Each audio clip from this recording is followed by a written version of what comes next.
Em Provérbios 29, vai ensinar que quando não há direção, a vida se perde.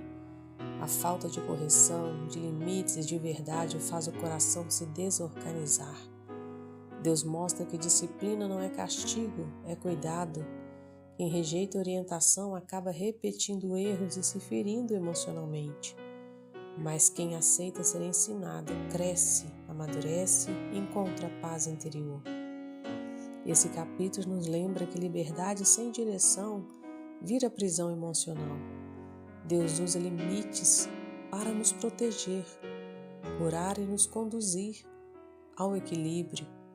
Quando ouvimos conselhos e aceitamos correção, nossa alma descansa e nossa vida começa a andar em segurança.